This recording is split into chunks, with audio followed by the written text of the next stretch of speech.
जय हिंद दोस्तों आज के वीडियो में मैं बताऊंगा कि अगर आप भारतीय रेलवे में एएलपी के साथ साथ टेक्नीशियन का भी फॉर्म भरा है और उसके साथ में अगर आपने जेई का भी फॉर्म भरा है तो इस वीडियो में मैं आपके लिए थोड़ी हेल्प करूंगा कि कौन सा पोस्ट आपके लिए अच्छा होगा, क्योंकि ये पोस्ट जो है आपका एक दिन का काम नहीं है। ये जब तक आप रिटायर नहीं होते यानी 60 साल तक ये आपको पीछा नहीं छोड़ने वाला है। तो अगर आपके नेचर के अनुसार अगर आपका जॉब नहीं मिलता है, आपकी ड्यूटी नहीं मिलती है, तो ही वही काम आपको बोरिंग लगता है। तो ये वीडियो आपके लिए हेल्पफुल होगा कि आपको कौन सा पोस्ट चुनना चाहिए और कौन सा पोस्ट अवॉइड कर देना चाहिए। तो मैं आपको एक चीज क्लियर कर देना चाहता हूं कि अगर आप जो है ये तीनों का एग्जाम देते हैं और तीनों में से कोई भी पोस्ट आपको मिल जाती है, कोई एक पोस्ट मिल जाती है, तो आपको उसमें से ज्वाइन कर लेना है। क्योंकि सबसे पहला हमारा काम यह है कि हमें किस तरीके से भारतीय रेलवे में किसी एक पोस्ट को मिल जाए और हमारी एक नौकरी लग जाए, ये पहला मकसद होना चाहिए। लेकिन अगर आप के अंदर टैलेंट है और आपने एग्जाम दिया, एएलपी का भी एग्जाम क्लियर हो गया और आप देख रहे टेक्नीशियन का भी एग्जाम क्लियर हो गया और इसके साथ में आप देख रहे हैं कि आपका जेई में भी आपने फॉर्म भरा है और आपने एग्जाम दिया और लगभग वो भी एग्जाम क्लियर हो गया। क्योंकि इसमें जो बैठने वाले स्टूडेंट होते हैं वो ज्यादातर टेक्निकल है, चाहे तो वो आईटीआई है, डिप्लोमा है या फिर वो बीटेक है। तो अगर आप जो है आईटीआई है तब तो कोई बात नहीं, आपको या तो एएलपी में सिलेक्शन लेना है या फिर टेक्नीशियन में सिलेक्शन लेना है।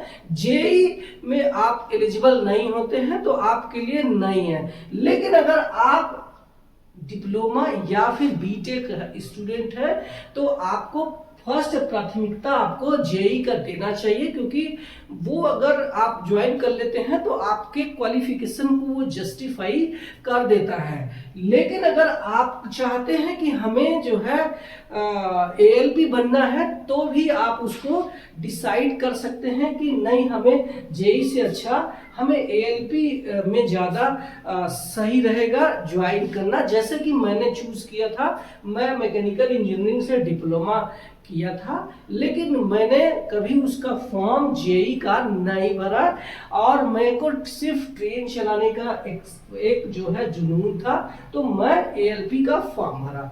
तो चलिए एक एक पॉइंट पे देख लेते हैं कि कौन सी चीजें कहाँ पे फिट बैठती है, जिससे आप डिसाइड कर पाएंगे कि हमें कौन से पोस्ट लेना चाहिए, कौन सी पोस्ट को अवॉइड कर देनी चाहिए।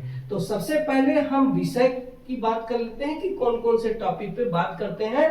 तो स्टार्टिंग से बात करते हैं कि जब आप एएलपी या टेक्नीशियन या फिर जेई होते हैं तो इसकी जो ड्यूटी की सूचना है वो कैसे होती है, मतलब कब आपको इन्फॉर्म किया जाएगा कि हमारा जो ड्यूटी है वो कल है कि कब है। ठीक है, तो अगर आप एएलपी है, सबसे पहले बता दूं कि एएलपी और टेक्नीशियन में क्या फर्क है। तो जो लोग नहीं जानते हैं तो एएलपी का मतलब ही है कि वो लोको पायलट के साथ में हमारी ट्रेन चलाने में पूरी तरीके से हेल्प करता है और ट्रेन चलाने में पूरा पूरा उसका सहयोग है और आगे जाके वही एक प्रमोशन पा करके लोको पायलट बन जाता है। लेकिन यही टेक्नीशियन और जेई ये जो है ट्रेन से जुड़े हुए या सिग्नल्स से जुड़े हुए मेंटेनेंस के काम करते हैं, या फिर आपने जो ट्रैक देखा है या आपने ट्रैक मशीन देखा है तो उसके जो है मेंटेनेंस से जुड़े हुए कर्मचारी होते हैं, वो होते हैं टेक्नीशियन और जेई। ठीक, तो अब जो है जो हमारा एएलपी है इसको ड्यूटी की सूचना कब मिलती है। तो आपको जो ड्यूटी की सूचना मिलती है ट्रेन का जो प्रस्थान टाइम है, मान लीजिए कि ट्रेन का जो डिपार्चर टाइम है अगर सुबह 8 बजे है तो सवेरे 6 बजे आपको ड्यूटी का कॉल दे दिया जाएगा कि आपको 8 बजे की ट्रेन लेके जानी है। 8 बजे आएगी वो ट्रेन, वो ऊपर वाले डिसाइड करते हैं। हमें सिर्फ ड्यूटी से मतलब है कि कितने बजे हमें ड्यूटी का कॉल दिया जाता है। तो भारतीय रेलवे के मुताबिक 2 घंटे पहले एएलपी के लिए या लोको पायलट के लिए ड्यूटी का कॉल मिल जाता है। वही हमारा टेक्नीशियन और जेई है, इसको एक हफ्ते से पहले ही पता रहता है कि हमारा एक हफ्ते डे शिफ्ट है और जो है एक हफ्ता हमारा नाइट शिफ्ट है। तो उसको अपनी ड्यूटी का पहले से पता है, लेकिन इसको जो है 2 घंटे पहले पता चलती है। ठीक, तो ये हो गया ड्यूटी की सूचना। अब बात करते हैं अगला पॉइंट पे, तो वो पॉइंट है कि ड्यूटी के घंटे कितने हैं। तो बता दूं कि ड्यूटी के घंटे अलग अलग है। जैसे एएलपी का ड्यूटी 2 घंटे से लेके 12 घंटे तक है। मान लीजिए कि अगर कोई ट्रेन लेके जा रहा है एएलपी हमारा, और 1 घंटे में अपनी जर्नी कंप्लीट कर लिया है, कभी कभी तो 1 घंटे 1.5 घंटे में ड्यूटी कंप्लीट कर लिया, तो लगभग 2 घंटे के अंदर भी साइन ऑफ हो जाते हैं। तो इसीलिए मैंने लिख दिया कि 2 घंटे। लेकिन ये किस केस में है, जब वो पैसेंजर ट्रेन पे वर्किंग कर रहा है तब। लेकिन यही अगर मेल एक्सप्रेस या फिर मालगाड़ी में काम करता है, तो ये ड्यूटी के जो घंटे हैं ये 8 घंटे से लेके 12 घंटे तक भी जा सकता है। वहीं हम टेक्नीशियन और जेई की बात करते हैं, तो यहाँ पे इनकी जो ड्यूटी है फिक्स है 8 घंटा, तो 8 घंटा सुबह से लेकर शाम तक जो भी उनकी ड्यूटी रहती है, 8 घंटा ड्यूटी किया, वो घर चला गया। अब बात करते हैं अपने अगले पॉइंट पे, तो ये पॉइंट है हेडक्वार्टर में, यानी घर में कितना रेस्ट मिलता है। तो घर में जो रेस्ट मिलता है ये एएलपी के लिए कम से कम 16 घंटा। जैसे ही ड्यूटी खत्म किया, साइन ऑफ उसको बोलते हैं। ड्यूटी एक ट्रेन लेकर के आ गया और साइन ऑफ कर दिया, उस साइन ऑफ के बाद जो है ये कम से कम 16 घंटे उसको घर में रेस्ट कंपलसरी मिलेगा। चाहे कुछ भी हो जाए, कोई भी नहीं बुलाएगा। सिर्फ एक केस होता है जिसको बोलते हैं इमरजेंसी ब्रेक डाउन। यहाँ पे कभी एक्सीडेंट हो गया या कोई, तो वहाँ पे इमरजेंसी कंडीशन में हमें यहाँ भी छुट्टी नहीं मिलती, मतलब जाना पड़ सकता है, लेकिन वो केस बहुत रेयर केस में होता है। तो 16 घंटे कम से कम मिलेगा। उसके अलावा भी रेस्ट हमें 30 घंटे भी 32 घंटे भी मिल जाते हैं। जैसे जैसे ट्रेन आती है वैसे वैसे बुकिंग होते जाता है।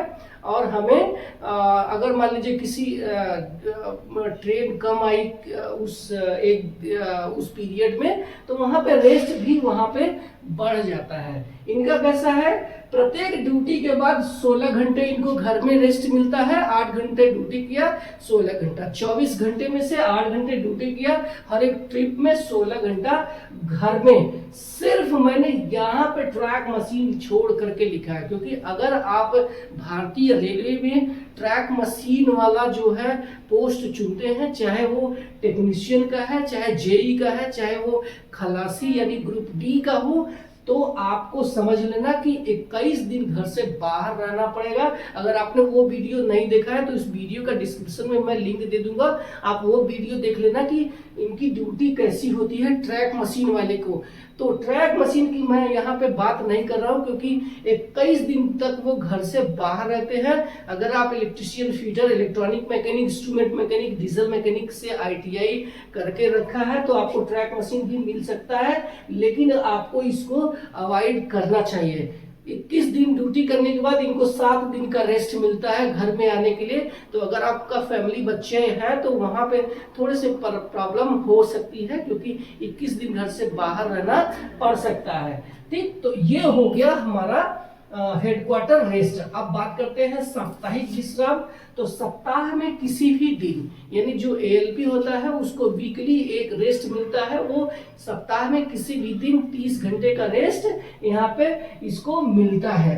अब बात करते हैं टेक्नीशियन जेई की, तो सप्ताह में किसी भी दिन 24 घंटे का रेस्ट मिल जाता है ट्रैक मशीन के स्टाफ को छोड़कर, क्योंकि उनका जो रेस्ट है 7 दिन का रेस्ट होता है, 21 दिन की ड्यूटी होती है।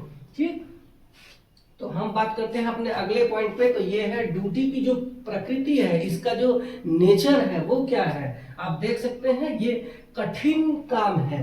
हार्ड वर्क है। ऐसा नहीं है कि आप जो है आराम से बैठे हो, कोई बात नहीं है, अपना बाद में कर लेंगे, या चलो थोड़ा ड्यूटी में चाय पी लेते हैं, घूम के आते हैं, तो वो चीजें नहीं है। यहाँ पे कठिन है, एकाग्र है, यानी पूरी तरीके से कंसंट्रेट माइंड होना चाहिए, पूरी तरीके से अलर्ट रहना चाहिए। और इसकी ड्यूटी में परेशानी भी आ सकती है, क्योंकि ये जो ड्यूटी है वो जान माल से जुड़ा हुआ है।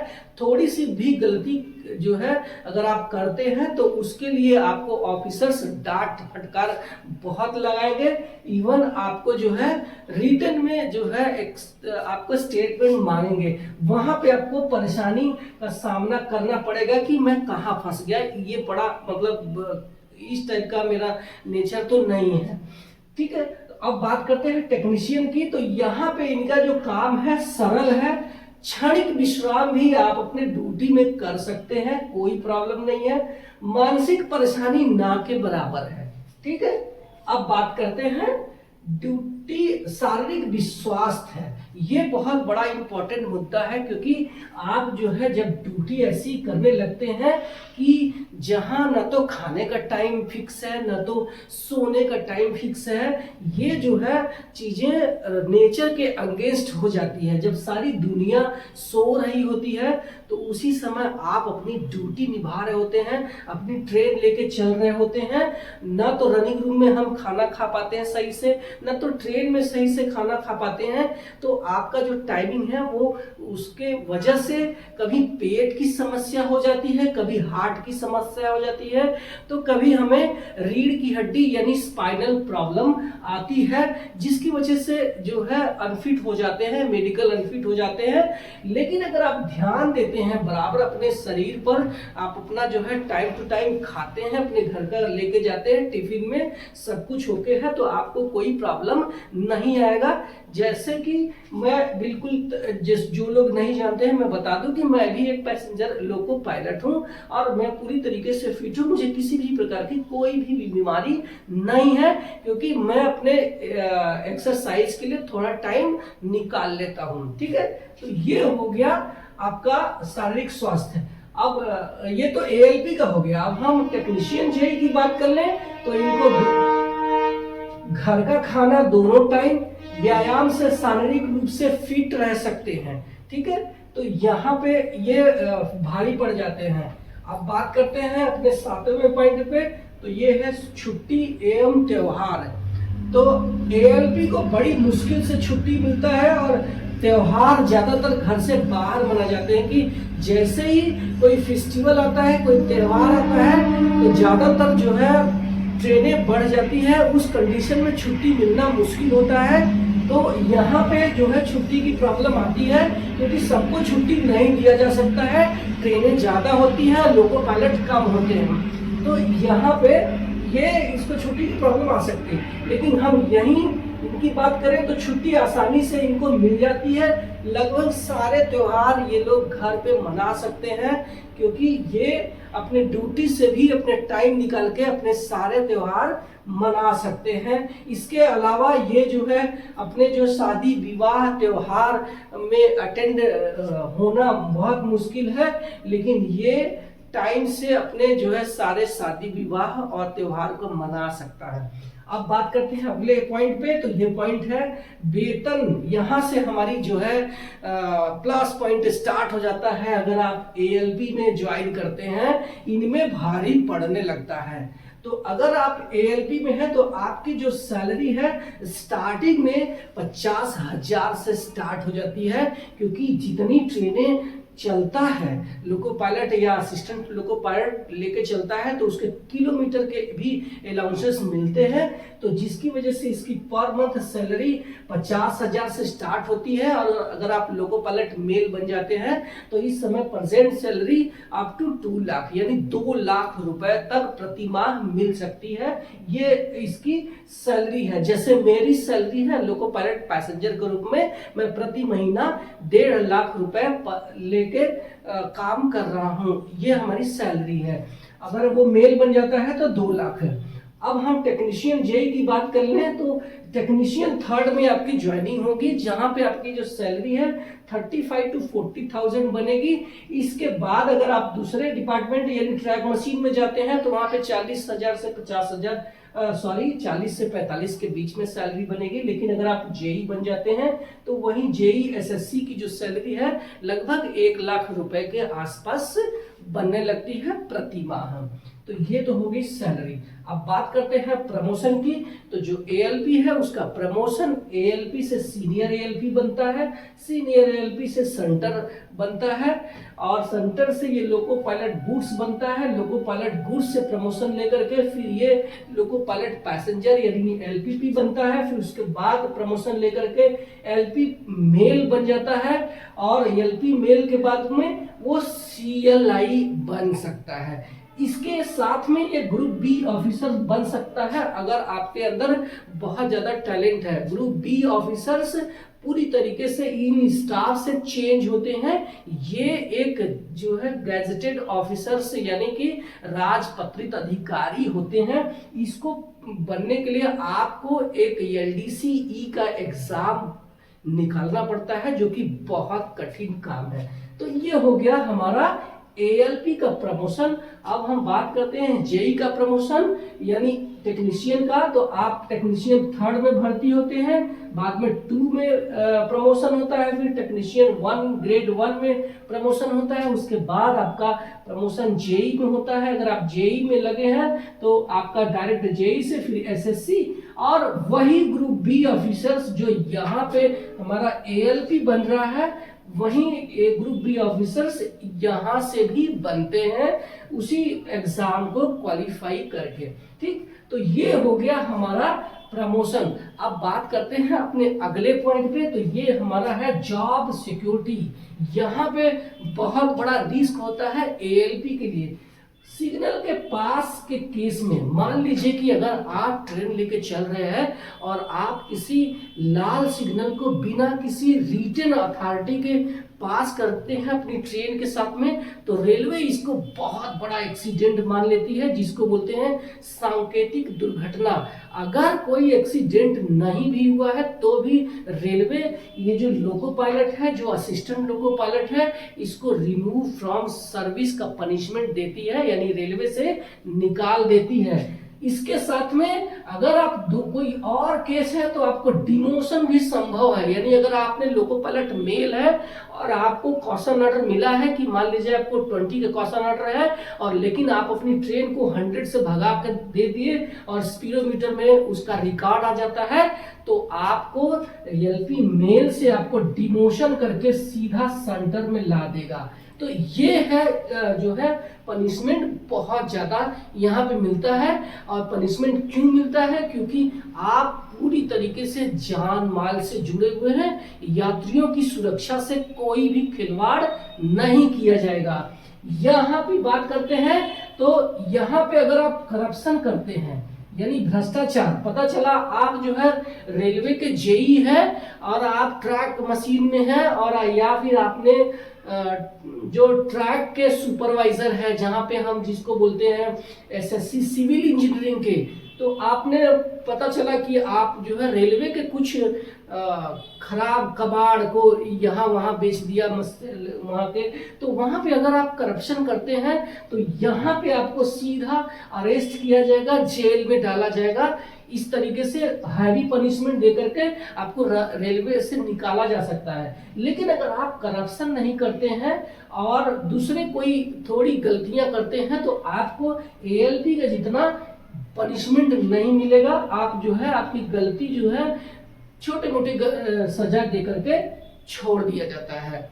तो ये हो गया हमारा जॉब सिक्योरिटी। अब बात करते हैं अपने अगले पॉइंट पे, जो कि मेरे लिए बहुत इंपॉर्टेंट है। यह है सामाजिक प्रभाव। तो आपके ऊपर एक चवन्नी का 1 रुपया का कोई भी दाग नहीं लगा सकता।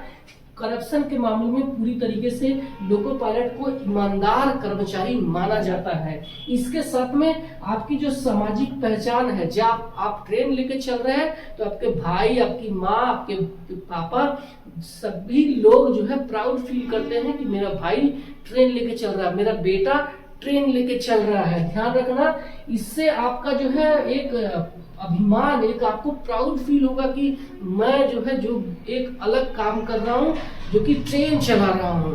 ध्यान रखना, तो ये जो है बहुत इम्पोर्टेंट है। इसमें जो है कोई ये नहीं है कि जैसे आपने टेक्नीशियन बोल दिया किसी को कि मैं टेक्नीशियन हूँ, तो ठीक है यार, होगा कोई काम धाम करने वाला। लेकिन जैसे ही आपने किसी को बताते हैं कि मैं ट्रेन चलाता हूँ, आपको ऊपर से नीचे सबसे पहले वो देखेगा, उसके बाद वो सोचेगा कि नहीं यार ये अलग काम है। तो ये एक आपकी एक पहचान बन जाएगी। तो ये एक वीडियो था जिससे कि आप जो है डिसाइड कर पाएंगे कि हमें किस पोस्ट पे जाना चाहिए। आपको फिर भी कोई डाउट है इनमें से, तो अपने जो है सवाल कमेंट सेक्शन में करना, मैं उसको रिप्लाई करूंगा। इसके अलावा आप मुझे इंस्टाग्राम में भी सवाल पूछ सकते हैं, मैं वहां भी रिप्लाई करता हूँ। मिलता हूँ किसी और नए इंफॉर्मेशन के साथ में, आपके द्वारा पूछे गए किसी और प्रश्न के साथ। तब तक के लिए बाय बाय।